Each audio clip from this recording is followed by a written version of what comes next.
Welcome, everybody, to another episode of your favorite podcast on preparedness, Prepper Talk Radio with Scott, Shane, and Paris. And wanted to thank you guys as we're wrapping up the year and remind you to check out our sponsors, our affiliate groups that we work with. If you're not in our emergency preparedness and self-reliance Facebook group, you're missing out because we talk about a lot of that there. But also getting on our email list at preppertalkradio.com. We've got a couple of events coming up that you're going to want to pay attention to. And if you're not subscribed, you're not going to know about them. So make sure you hop in there. And also check out our good friends today. You've probably got a 401k or IRA sitting somewhere that's doing jack diddly. Maybe a prior employer. Maybe you've got some extra money lying around. If you're some of the few who have been smart with their money while inflation's gone crazy.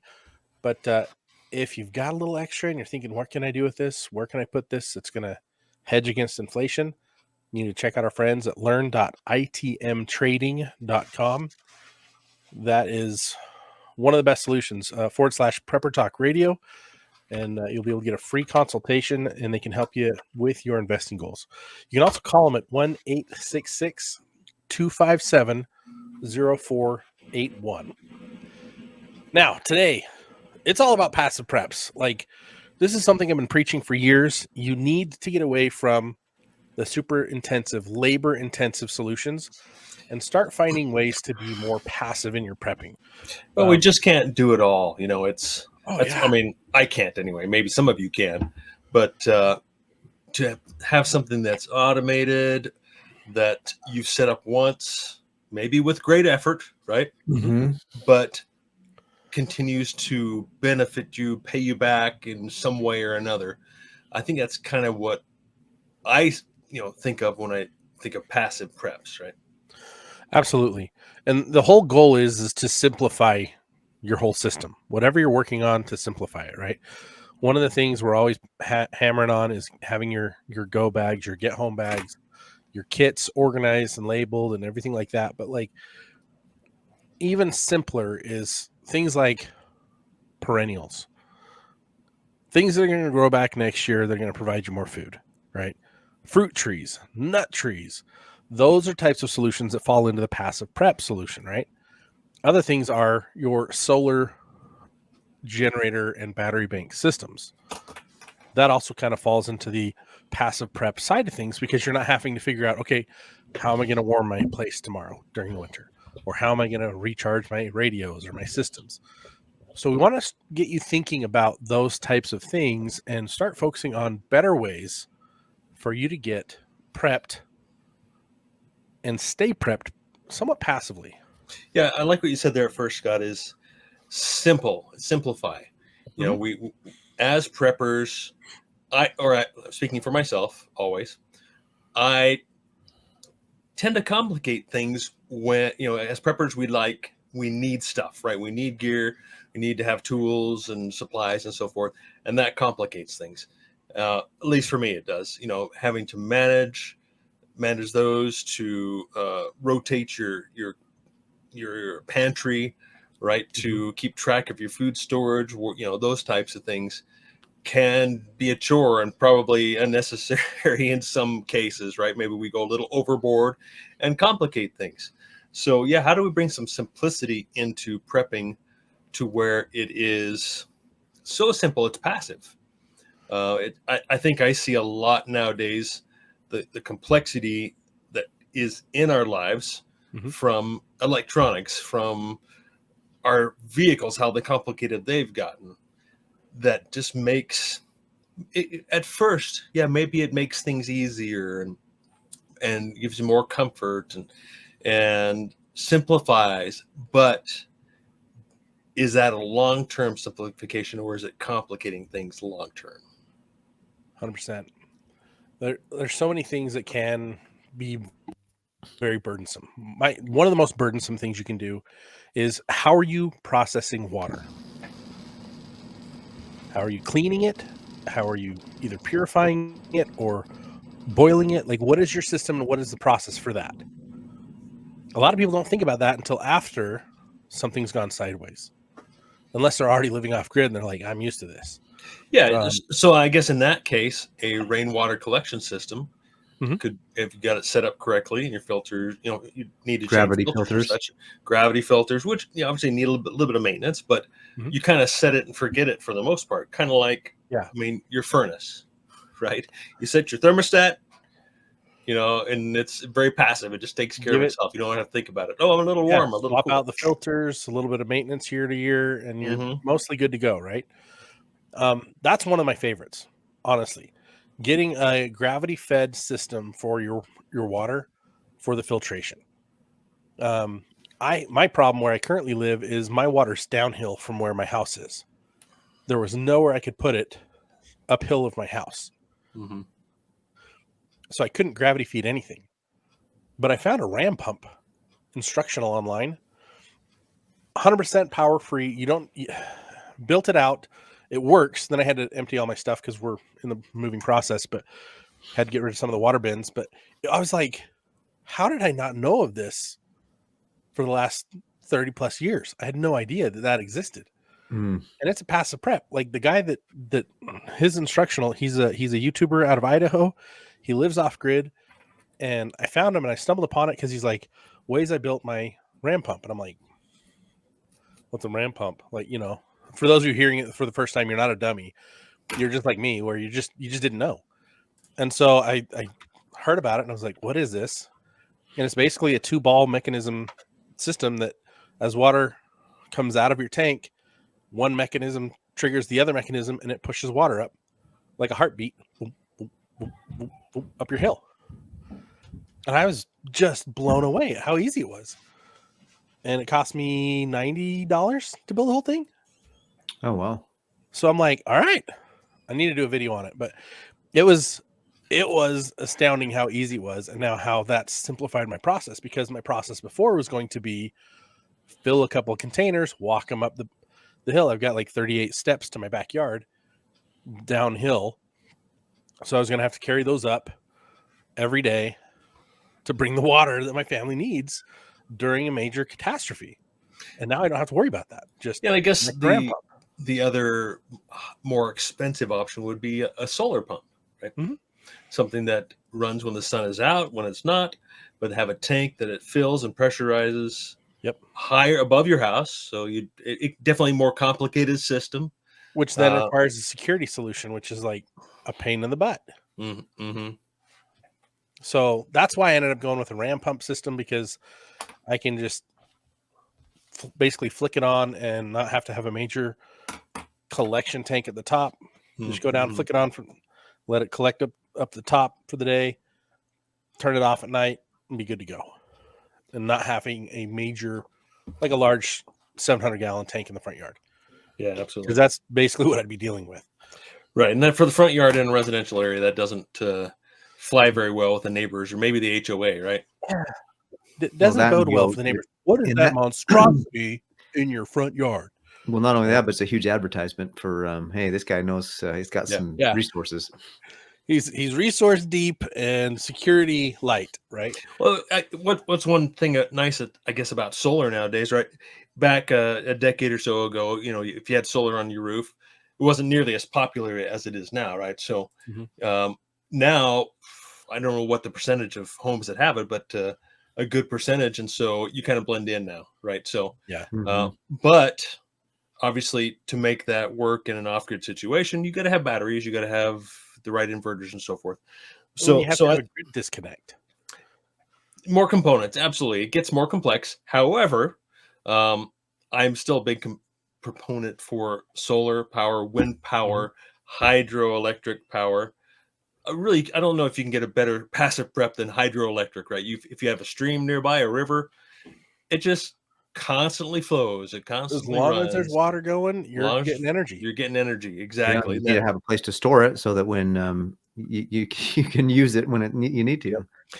Right, and you can disconnect it, or you can put it to batteries, kind of like solar or whatever. But yeah, absolutely, it's just a constant flow like the grid, and it's your own. Nobody else controls it. However, it can be complicated to make that work in a river that's not on your property, and so forth.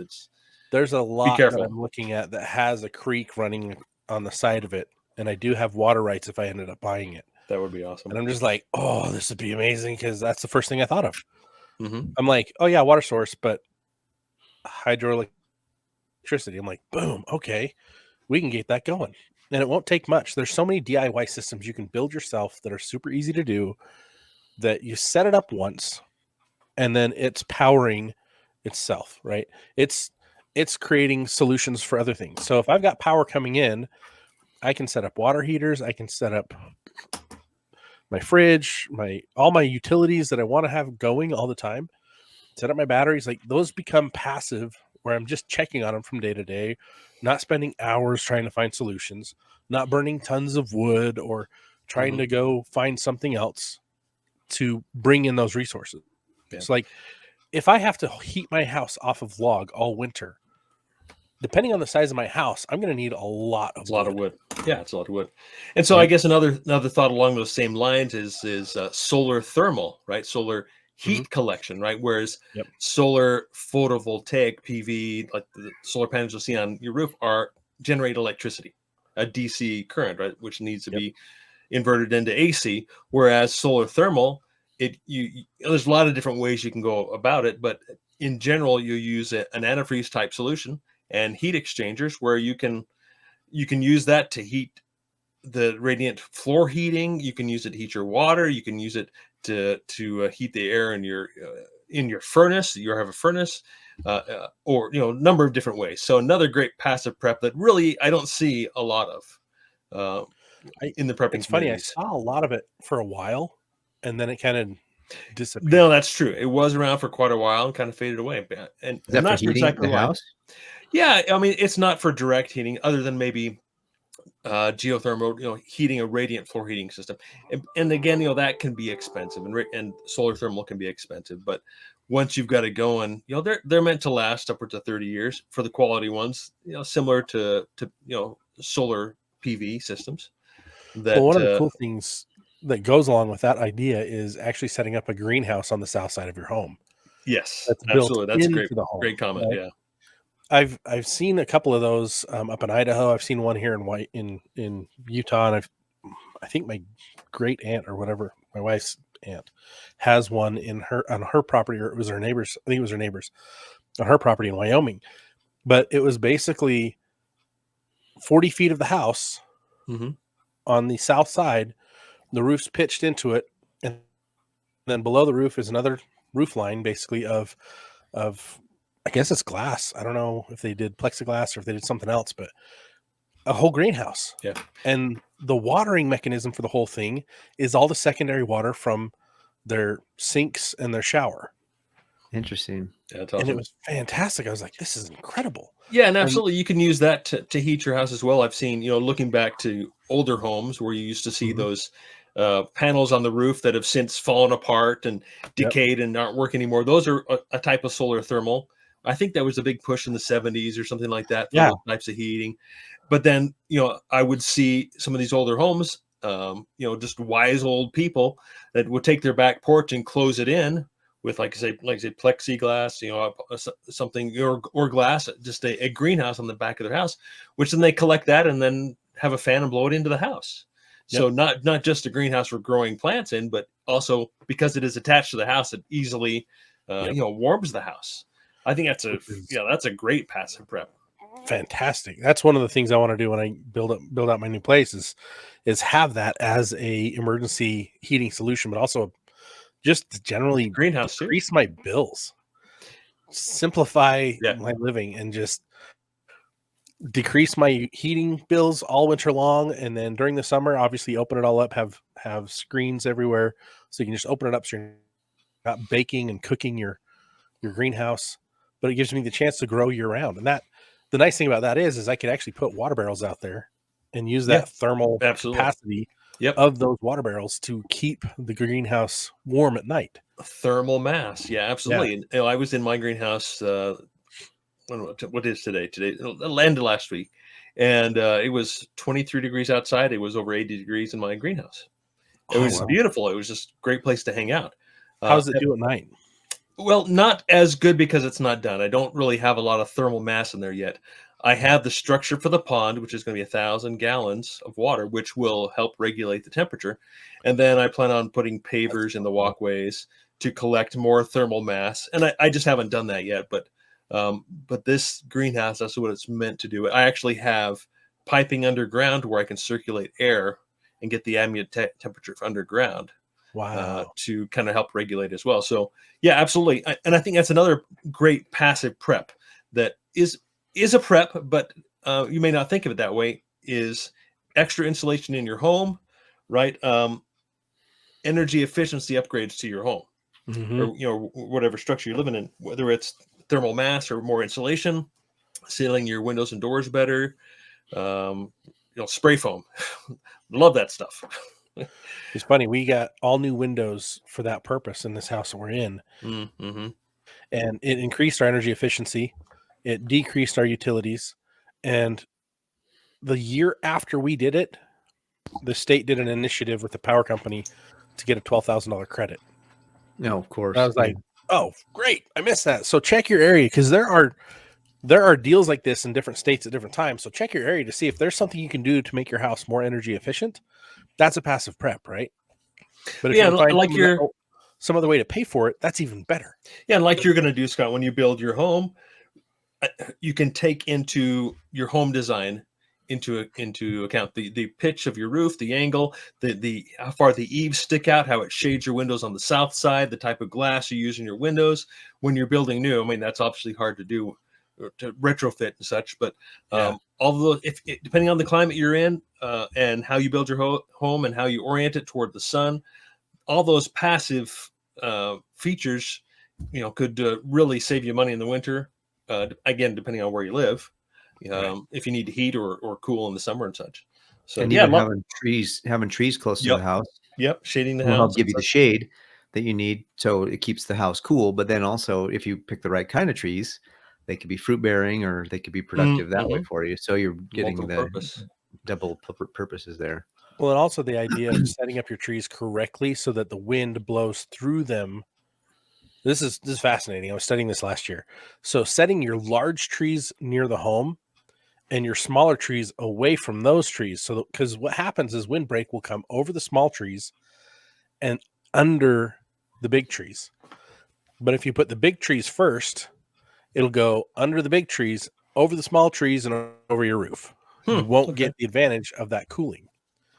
It's one of the most fantastic things. I've been trying to study as much as I can in preparation of setting up whatever we're setting up, because I'm like, I don't want to just design something based on some landscape architect. I want to design everything based on efficiency of my time, or just for some particular whatever's trendy at the time, right? Which I mean, that's I wanted the house to look this way. However, it might be very inefficient otherwise. But which you could do inside all you want. Outside, like, make it as efficient as possible. Simplify. Like, we're going to downsize drastically from where we are. I mean, we've never used the full house we're in now. We rented out the basement for a long time, but we're going to downsize. We're probably going to be under 2,000 square feet total.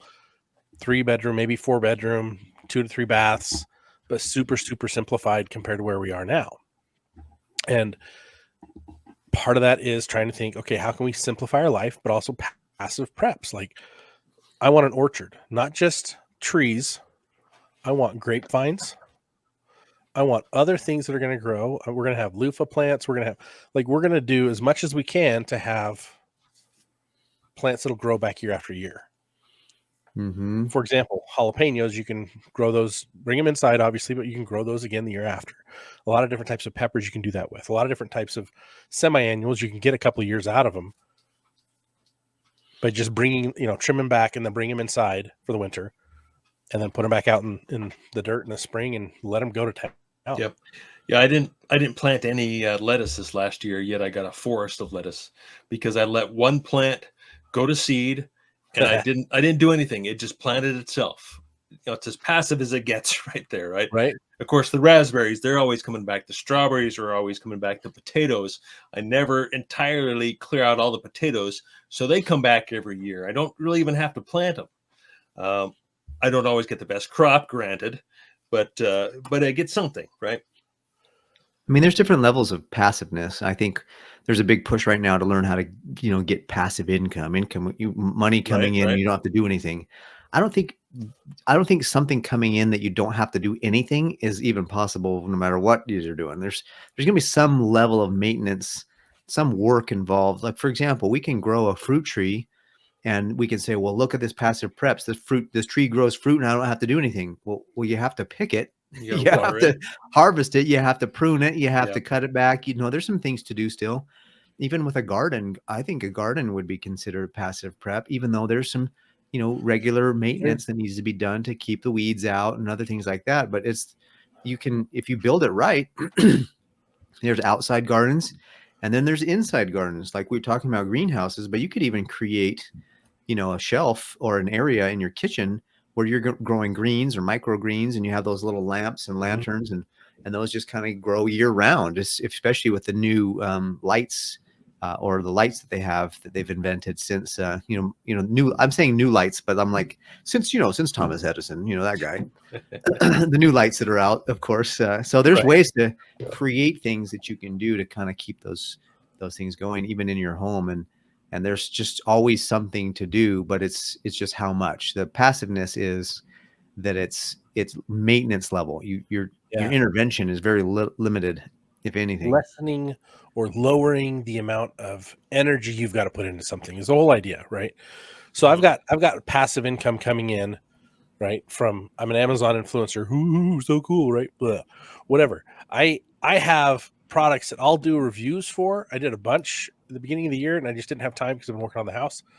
And I put in a few more here and there, and that makes me almost $800 a month. And I do a few videos a month at this point. But when I first started, I did 100 plus videos real fast. But it's not completely passive. If I go inactive and I don't create new content, guess who's off the platform? This guy, right? And that's the way it is with anything you're working on. Like if you stop caring for your tree, eventually the fruits of that tree will go bad. Right? Yeah, the roots can go bad. There's a million things that can happen. Yeah, I think because we're talking about passive preps, don't assume that we're pacifists, because we're not, right? That has maybe similar words, but they're really not connected at all. It's just when you have so many things to do and so many responsibilities, you've got to make the most of your time. And like you say, Paris, it doesn't require zero effort, but you may require a short little touch here, a little touch there. That is very, very minimal, takes very little time, but continues that, like you say, Scott, bringing that extra money in every month, just very passive. Well, there's some great marketing. Like as a podcast, we do affiliate marketing. And so like we'll present things. You guys have heard the advertisements at the beginning and the end of the shows. Like that's how we make money to pay for the podcast. It's not like, hey, we're independent of the world now. Hey, we can quit our jobs, right? I've still got to go to work tomorrow and deliver truck packages at people's doors. Like that doesn't go away until the apocalypse, which will be great, but we still make a little bit of money that pays for the platform, pays for our automations that we use, right? And that simplifies our lives. And that's the focus is you want something that's going to help simplify your life. Sorry, Paris, you were going to say something.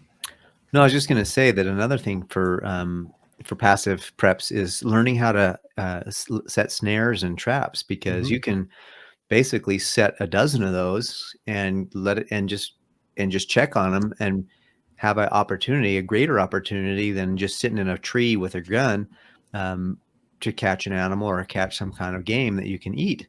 Another passive preps, I've seen these guys who create cages, and they create these really cool. I've watched so many of them that there's several different versions.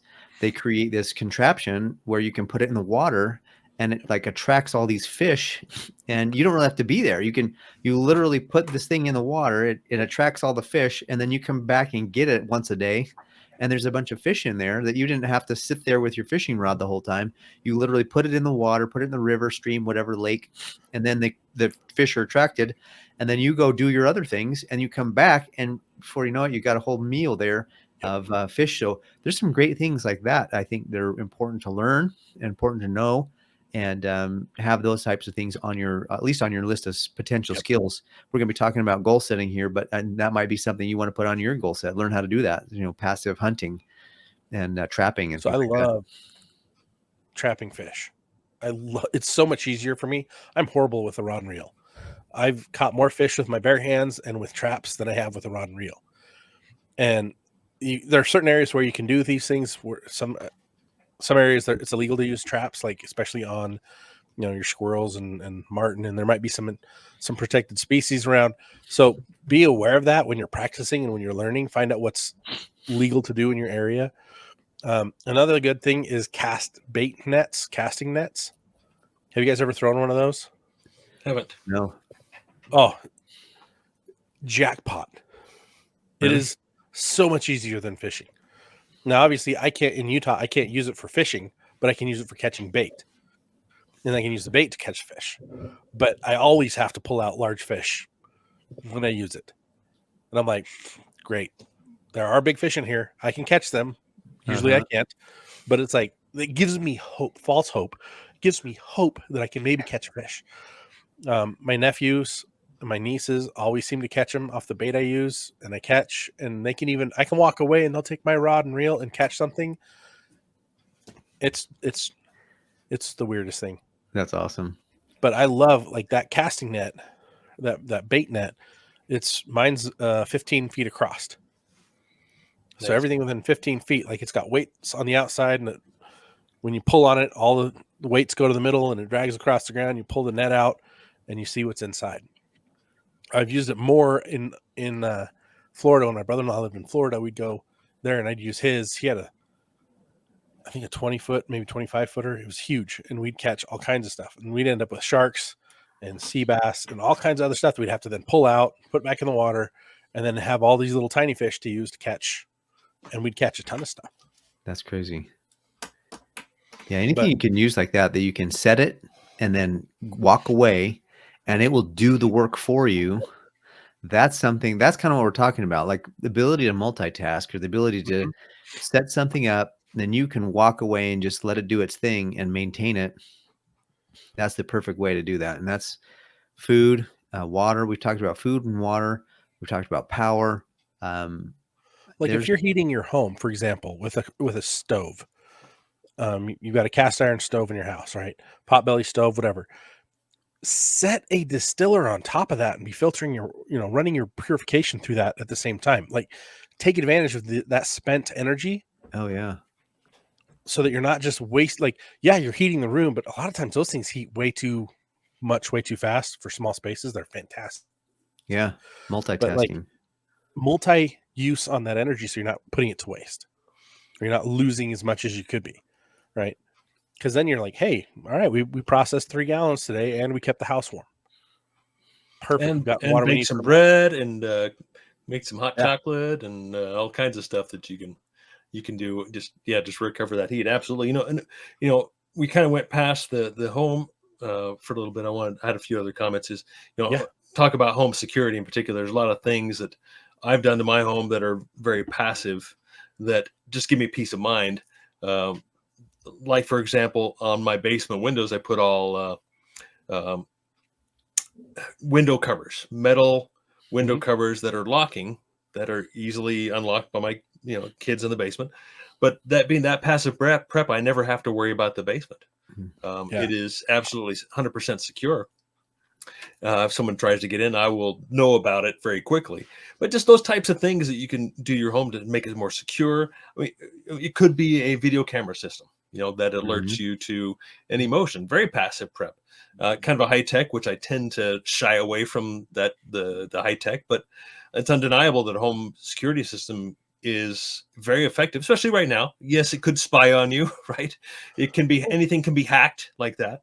So take that. We had a guy on a while ago, and he showed us this glass film that you could put on. Remember, we met him at one of those preparedness expos a year ago. But a film you put on your windows that makes it so harder for someone to break through, right? They can be beating on your window for 30, 40 minutes, and you as long as you're carrying or have real quick access to your stuff, then you've got plenty of time to set up more defenses. Yeah, I did that on my glass sliding door on the back of the house. Nice. That was one of my concerns as well. Is if I'm in bed, somebody smashes that window, they're in within a few seconds. I don't have much time to get up. By putting that film on the glass, yeah, they're going to be spending some time trying to get through, and most likely they're going to get discouraged and get away. But at least, at the worst case, it's going to give me time to get up and find my glasses first of all, Yeah. and then get there and post up. But Speaking of that, home defense and security, I mean, Scott, I don't know if you have it there next to you, but you have those tripwire alarm system things or whatever that jingle jangle or blow a horn. And I'm not too sure that you should do it right now during society being okay. Well, they're just noisemakers. They're just noisemakers. Put a tripwire across the entrance of your home. That might not be a good idea. The side yard or something like that. Right? You definitely want to have it once you're out in the wilderness or once you're bugging out. Have something if you're setting up a camp on your way to your location, or if you're in a wilderness camping situation where you're nervous that there might be some undesirables, whether they're human being undesirables or other animals that are undesirable for you to come into your campground. It's good to have those resources on hand. I think that's so you don't have to worry about it every second and have somebody sitting on the perimeter or whatever and watching it. Very passive. Yeah. So if you're watching on our YouTube or Rumble or anywhere where we've got the video in our Facebook group, you can actually see I'm holding one of these up. So you can put a 12 gauge shotgun shell in here. It's got a little actuator that will then tie off, and you set a little pin through that little hole. I don't know if you can see that, but you set a little pin through there, and so when someone hits the tripwire, the pin falls out, and then when they let go of the tripwire, this shoots off. And you can do they've got pepper spray, so it has a loud blast and pepper spray that goes everywhere. 22 blanks, and they've got 22 blanks. They've got 12 gauge blanks, but it's noise. It was designed to keep grizzlies away, but it works with tweakers and bad guys as well. Yeah. Just good things like that to have like on your thought process of what can you do? If you've got a camp and it's just your family, you might be able to have one person watch, stay up every 3 or 4 hours. You're swapping, but that's still only one direction you're going to be able, if you can watch, for so long. So it's good to have things like that for security and safety as well. I think those are good.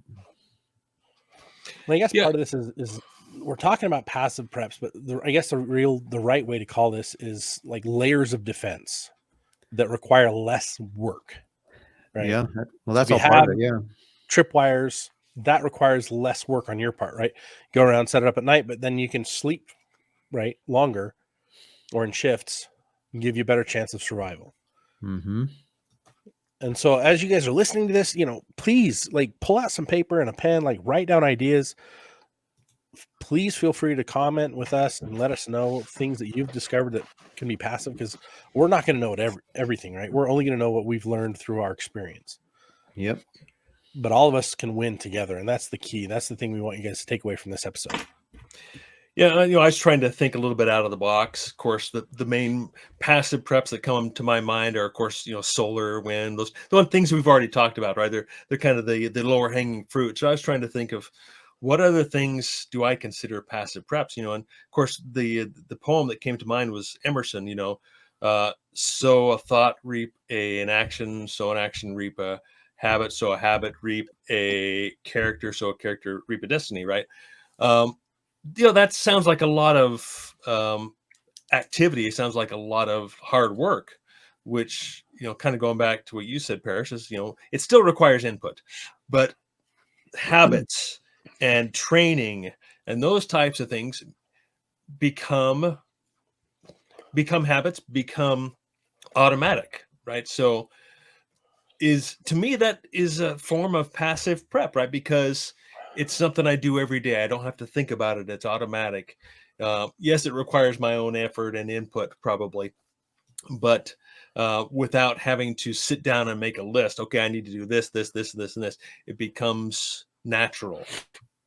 Yeah. Well, I think that goes to the compounding effect, like you're talking, and that's a passive growth in finance. If you want your money to grow, you want to get a good rate of return, and that's how, because it compounds more quickly. And then you have money in a stock market or money in investments, and that grows based on a percentage, and it compounds on itself, and it ends up being exponential growth. And I believe that that can happen with our skill sets, with our mindsets, with our with who we are. Like every day, are you working on yourself to become better at whatever it is that you feel like you've been impressed upon to become better at? And that compounding effect, what, you look back, sometimes you don't really know how much you've gone, how far you've gone until you look back and see the progress of it. And that's a huge part of passive preparedness too, is that, wait a minute, this last year I've done all that. Holy smokes, I didn't even realize it. So that's like, you didn't even know, because it was a passive experience. It kind of just happened, and you did the work, and it compounded on itself. And now you have a much greater capacity for things. So I think that was a great insight, Shane. But don't forget that part of your passive preps, that you as a person becoming better at what you're at, whether your skill set improved in your first aid, whether it improved in how you can calculate food storage more quickly, water, if you're filtering, you're hiking, your ability to hike further, farther, faster, don't discount those things, because that was a great point, Shane. Thanks for bringing that up. No, I like the word greater capacity. And of course, the other thought that comes to mind as well is another great passive prep is your community. Get your community in your neighborhood and your friends and your family all set up. We've talked about that all the time. Like, you're helping your family get ready so that they don't come looking to you for you to feed them when there's no food, or you to protect them when they need protection, right? You're teaching them, you're training them, you're helping setting them up, or maybe even purchasing preps for them, so when the time comes, they can take care of themselves. And not only take care of themselves, they add to your robustness, right? They add to your strengths by just having them around. We talk about having, community is you can't survive as a lone wolf, right? Which is, it's just not going to happen for very long. But I hear and I read a lot of posts about people who are discouraged. Man, how do I find good people in a group? How do I get part of a group? How do we start a group?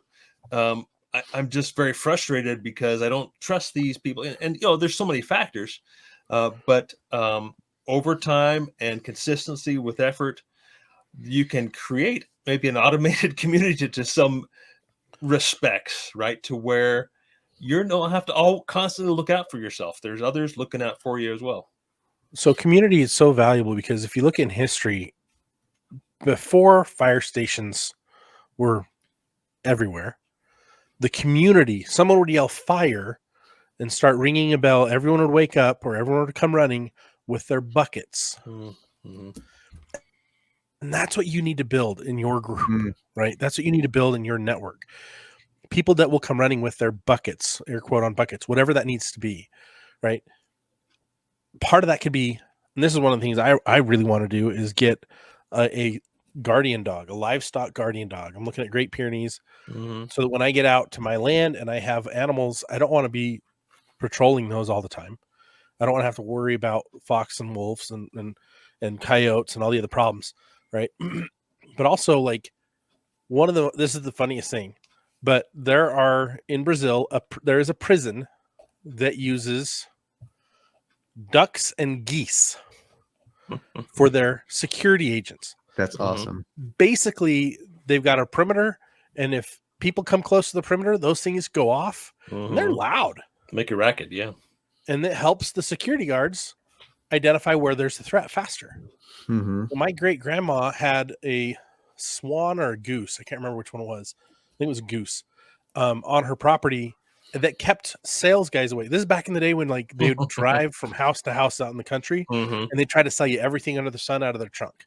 Like, oh, we got seeds, we got a new tractor, we got this. Have you guys seen Secondhand Lions? Yes. If you haven't seen Secondhand Lions, go see it, because it shows you what the salesman used to be like, and the geese would keep them off the property. That's awesome. And it was fantastic. So think about those types of things as well, right? Living things that have multiple purposes. Because a well-trained dog. After you outlive everybody else and there's no threats around, you keep the dog but eat the geese, right? If you have to, if it comes to it. Yeah. But think about layering those preps that way, layering your defenses, layering your passivity, right? Because it'll serve dual purposes really well. That's another, I mean, you just brought something up about eating I mean, eating the geese, of course, but what, if you have chickens, you have now got a passive protein source. One of the biggest concerns that most of the food storage companies have is getting enough protein into the meals so that people have that as that protein source. And that's, if you have a couple chickens, boy, you may have, depending on how much you can protect those chickens from the outside elements, but you could have eggs for days, and that's protein for a long time if you can maintain that. And that's a great way to have some passive preps too, is to have some nice chickens like that produce eggs. So I know we're running up on the hour, so I wanted to point out another couple of things real quick. I am passively prepping with my soaps and detergents in a way that I didn't know I could do before. Off of Amazon, away from Walmart. And you guys can learn about it if you go to patriotswitch.com/prepper talk. Mm-hmm. But I get soaps and I that's kind of the priority of things that I buy. Nutritional elements, soaps, detergents. I'm kind of restocking because we used a lot of ours in the last couple of years without restocking. But now we're restocking to cleaner, healthier options. And it's the same price for us. And we're kind of doing it. We don't have it auto shipped, but we know every month, hey, make our order. And boom, it covers what we need. And we're restocking semi-passively, right? Yeah. I don't have to think about it too hard because we just create our list and go off of that. And if you want a list to help you get better prepared and organized, go to preppertalkradio.com, go to the downloads, go to the free items, the tools, and get in there and download the organizational inventory tracker, because that will save you from buying redundant things that you don't need or that you've already prepped on, so you can focus on the things that you do need. It'll also tell you how well stocked you are. You just plug in what you have, obviously download it to your computer or put it on your Google Drive, but it'll tell you where basically to focus. And you'll be like, oh, I plugged in all my pantry, and I'm like, I'm doing better than I thought. I've got 5 weeks. All right, now let's build it to 9 weeks, to 90 days, to 120, just boom, boom, boom, keep growing it out. Yeah. I had a few other thoughts before we finish up too. Another thing I had on my list was time and distance as a passive prep, right? So my bug out is 2 hours from here, and it's 100 plus miles. And so 300 miles in 5 hours, right? Exactly. It's more than a tank of gas. It takes to get there, and it takes like 4+ hours. No, so yeah, just having that distance, and if it's by foot, obviously it's days, right? If it's by vehicle, obviously it's much quicker. So just having, and even if you're considering like in your yard, on your property, if you have a fence, if you have a hedge, whatever will slow people down, keep them away. Those are our passive preps. A moat. A moat, sure, a drawbridge and a moat with alligators. Yeah, absolutely. Whatever will slow people down or deter them, right? Those are passive. Maybe it's thorny bushes, right? That'll keep people turned away, or dogs barking in the distance, like, oh, I'm not going down there, right? Well, last time you talked about impracticality of a sniper gun. Maybe that would be a great way to passively keep people out. Have a bunch of sniper. Having signs. If you can read this, you're within range, right? Have that on your fence post, right? Is beware of sniper instead of beware of dog. Exactly. And then of course, Paris, you're the financial guy. You know how much I love gold and silver. I can't think of anything better than a better financial prep than gold and silver. It sits there. It does nothing, but because of all the other factors in our economy and our world right now, it's just going to go up in value and up and up and up and secure. That's really what it's meant for. It's an insurance policy. It's meant to secure your financial future just by owning it and holding it. Right. I'm actually pretty ticked about gold and silver in one way. I was lied to as a youth. Scrooge McDuck showed us how to swim in his gold. I have never been able to make that work. I can do snow angels on it, but I've never been able to swim in it. I've never seen that much gold. Sorry, Scott. I've held a 400-ounce bar, but that's the extent. Right. You got me there. Well, but the point is like everything we're talking about, doing it in layers and doing it in priority of what's most important to your plan, that's where you need to focus next. Yep. And hopefully this has been helpful to those of you listening and those of you participating in the groups. Make sure you join us on our weekly lives every Wednesday at 6 Mountain Time on YouTube, as well as across pretty much every social that we're working on right now, and in our Facebook group, Emergency Prep and Self-Reliance. Any final thoughts on passive preps, guys? No, I'm good. Just a reminder that, sometimes it takes a lot of work to initially set these things up and these systems up. But once they're up and running, these are going to be the things that will save you time in the long term. So do what it takes to put the time in to get it set up properly. And if you do it right, it'll save you time and money and resources down the road. So Frustration and just remember that. That's all. Yeah. pain. Literally, systems, had I thought about systems in the beginning, I would have saved myself thousands of dollars, probably over $10,000, just by systematizing what I'm doing. And so thank you guys for listening and participating in the show, but make sure you're doing something, and more than just listening, make sure you're doing something to help you get better prepared every week. You've been listening to Radio for the Ready Minded. We are Prepper Talk Radio, and we appreciate you. Stay focused. Keep your head on a swivel and your belly full. Catch you on the next episode. See you next week. Take care.